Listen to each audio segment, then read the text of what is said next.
Hi guys, welcome to our channel Mahir Shaikh. నేను మీ Sumayya. ముందుగా మన ఛానల్ని సబ్స్క్రైబ్ చేసుకోండి, పక్కన బెల్ ఐకాన్ కూడా ఉంటుంది, యాక్టివేట్ చేసి పెట్టుకోండి. ఈ రోజు మన రెసిపీ వచ్చేసరికి టొమాటో రైస్ అనమాట. ఇది వచ్చేసరికి కర్ణాటక స్టైల్లో కూరగాయలు ఏం లేనప్పుడు, బోర్ కొట్టినప్పుడు ఏమైనా స్పైసీగా తినాలి అనుకుంటే ఇది ఒక మంచి best option and lunch box recipe కూడా అనుకోవచ్చు అనమాట. నా లిస్ట్లో ఇది సెకండ్ ప్లేస్ అనమాట tomato rice. Because first almost biryani ఉంటుంది, సెకండ్ వచ్చేసరికి టొమాటో రైస్ అనమాట. సో టొమాటో రైస్కి ప్రిపరేషన్స్ చేసుకుందాం. 2 గ్లాసుల బియ్యాన్ని అయితే కడిగి వాష్ చేసుకుని ఒక అరగంట పక్కన పెట్టేసుకోవాలి. ఇప్పుడు మసాలా దినుసులు అయితే తీసుకుంటున్నాను. 1 స్పూన్ వరకు ధనియాలు, చెక్క కొంచెం, ఇలాచీ కొంచెం, 4 లవంగాలు, కొంచెం మిరియాలు తీసుకొని మొత్తాన్ని మిక్సీ జార్లో అయితే వేసుకున్నాను. ఇప్పుడు ఇందులోనే నేను చూపించినంత అల్లం ముక్క, 4 నుంచి 5 వరకు వెల్లుల్లి రెమ్మల్ని కూడా వేసుకుంటున్నాను అనమాట. ఇలా ఓపెన్ చేసి క్లీన్ చేసి వేసేసుకుంటున్నాను. ఇప్పుడు ఇందులోనే ఒక 2 టమాటాల వరకు, అంటే మీరు తీసుకునే క్వాంటిటీని బట్టి టొమాటోలు అనేవి అడ్జస్ట్ చేసుకోండి. 2 టమాటాలని కట్ చేసి ఇలా ప్యూరీ లాగా మొత్తాన్ని మసాలా అయితే రుబ్బేసుకుంటున్నాము.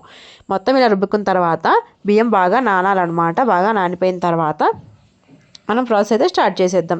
1 గ్లాసుకి 2 గ్లాసుల వరకు వాటర్ని పక్కన స్టవ్ మీద బాయిలింగ్ అయితే పెట్టేసుకోండి. ఆ వాటర్ బాయిల్ అయ్యేలోపు మనం పోపు అయితే పెట్టేసుకుందాం. మనం ఒక కడాయి పెట్టుకుందాం. ఇందులో ఇప్పుడు కొంచెం నూనె మరియు నెయ్యి 2 కలిపి వేసుకుంటున్నాను అనమాట. నెయ్యి అనేది కంపల్సరీగా వేసుకోవాలి, మంచి డిలీషియస్ టేస్ట్ వస్తుంది అనమాట. ఇప్పుడు ఇందులో మనము దినుసులు కూడా వేసుకుందాము. కొంచెం చెక్క, 1 ఇలైచి, 1 పువ్వు, 1 బిర్యానీ ఆకు కట్ చేసి వేసుకున్నాను. అవి వేసిన తర్వాత కొంచెం అలా ఫ్రై చేసుకున్న తర్వాత ఒక పెద్ద సైజు, అంటే మీడియం సైజులో తీసుకోండి ఉల్లిపాయని పెద్ద ముక్కల్లా కట్ చేసుకోండి, మరి చిన్నగా తరుక్కోవద్దు. ఇలా కొంచెం అలా దూరగా కలర్ వచ్చి రానట్టు ఉండాలన్నమాట. మరీ ఫ్రై అయిపోకూడదు, ఎందుకంటే టొమాటో రైస్కి ఫ్రై అయితే బాగోదన్నమాట. మధ్యలో తగులుతూ ఉండాలి కచ్చపచ్చగా అట్లాగా.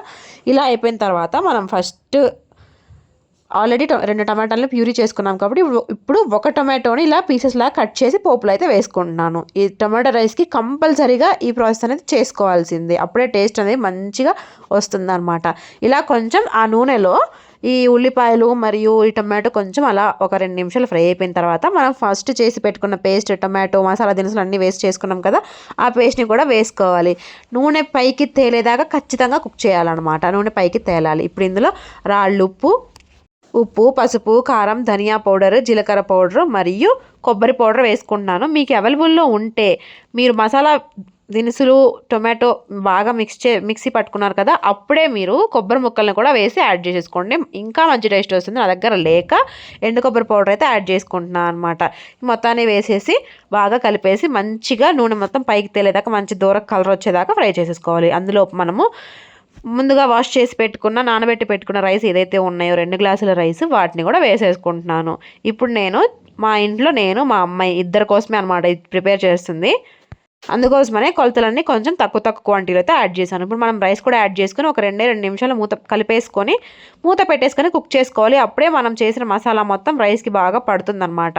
తర్వాత మనం ఇందాక బాయిలింగ్కి ఫస్టే పెట్టేసాం కదా, 1 గ్లాసుకి 2 గ్లాసుల వాటర్, వాటిని కూడా వేసేసి మొత్తాన్ని కలిపేసి అందులోనే కొంచెం 1 నిమ్మ చెక్క, అంటే హాఫ్ నిమ్మ చెక్క పిండుకుంటే సరిపోతుంది. చిన్నదైతే, పెద్దదైతే అందులో హాఫ్ చేసుకోండి. తర్వాత అందులోనే కొంచెం పుదీనా, కొత్తిమీర కూడా యాడ్ చేసేసుకుంటున్నాను. ఉప్పు, పసుపు, కారం అన్నీ సరిపోయలేదని ఈ వాటర్లో చెక్ చేసుకోవాలి. ఇలా మొత్తం అయిపోయిన తర్వాత మూత పెట్టేసుకొని కుక్ చేసుకోవడమే. మీకు తెలిసింది కదా, మనం రైస్ ఎలా అయితే కుక్ చేసుకుంటామో అలా కుక్ చేసుకోవాలి. ఒకసారి నీళ్ళు ఇంకిపోయిన తర్వాత స్పూన్ పెట్టకుండా ఉండాలన్నమాట. మనము కుక్కర్లో ప్రతిసారి కుక్కర్స్లో చేసుకునే కంటే ఇలా చేసుకుంటే ఇంకా బాగుంటుంది, ఎందుకంటే కుక్కర్లో రైస్ అనేది మెత్తగా అయిపోతుంది.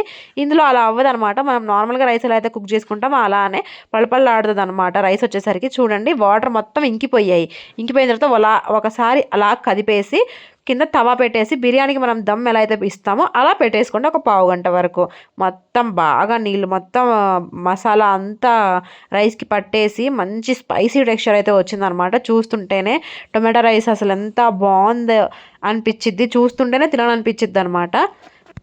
యాక్చువల్లీ ఈ రెసిపీ ఎందుకు చేశాను అంటే, లాస్ట్ టైం మా హస్బెండ్ వాళ్ళ ఆఫీస్లో వాళ్ళు ఒక క్రికెట్ మ్యాచ్ అయితే కండక్ట్ చేశారనమాట. అక్కడ పెట్టారనమాట ఈ ఫుడ్. ఎందుకు ట్రై చేయకూడదు అని చెప్పి ట్రై చేశాను. ఎగ్జాక్ట్ అసలు డిట్టో ఫోటో లాగా దిగిపోయింది అనమాట రెసిపీ. అంత బాగా కుదిరింది. మీకు కావాలి అంటే దీన్ని రైతాతో లేకపోతే గడ్డ పెరుగుతో అయినా సర్వ్ చేసేసుకోవచ్చు. సో నచ్చిందా ఈ రెసిపీ? నచ్చితే కనుక లైక్ చేసి, షేర్ చేసి, సబ్స్క్రైబ్ చేసుకోండి. ఇది వచ్చేసరికి పక్కా కర్ణాటక స్టైల్ టొమాటో రైస్ అనమాట. మంచి ప్రొడక్ట్స్ తక్కువ కాస్ట్లో మన బడ్జెట్లో వచ్చేలాంటి ప్రోడక్ట్సే ట్యాగ్ చేస్తాను, కావాలంటే చెక్అవుట్ చేసేయండి. Thank you so much for watching. Don't forget to subscribe. Thank you.